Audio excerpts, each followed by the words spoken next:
she's a household name and, just been in politics for 30 years. Family's been in politics. Her husband was the president of the United States, and if that doesn't give it away, well, I'm talking about Hillary Clinton.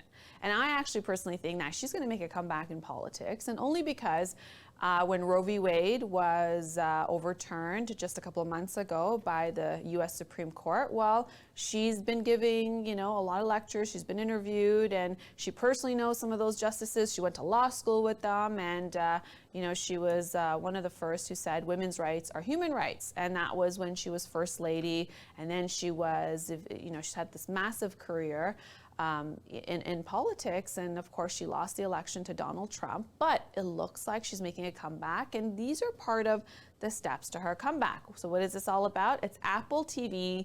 Her docuseries is called Gutsy, and this is where Hillary Clinton and her daughter Chelsea Clinton are, taking, it's covering them in their docuseries as they talk about things that matter to women and what women go through in these conversations. And we're going to go through the clip of what Gutsy's all about. But what this does, it makes her appear very normal, very relatable, which was part of the issue of her campaign. If you recall, she was somebody who everyone's known. She's been in politics for 30 years, has had, many different roles, as senator. You had her as, the first lady, and even, so she's been around for such a long time.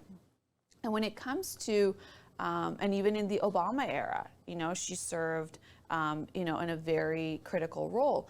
But when it was during her election, most people are like, well, do we trust her? Because, there was the Benghazi stuff that happened, and there was her emails.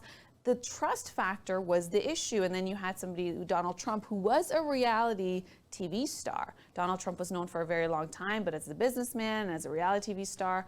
And this was, and he was able to paint a picture saying, well, I don't have a background in politics, but it's better than her background in terms of pointing out things that, perhaps were scandals, and to be able to draw that out. And it was that trust factor and not being able to relate to her as what some of the voters were saying. So what does she do now? Well, she's written many books since then.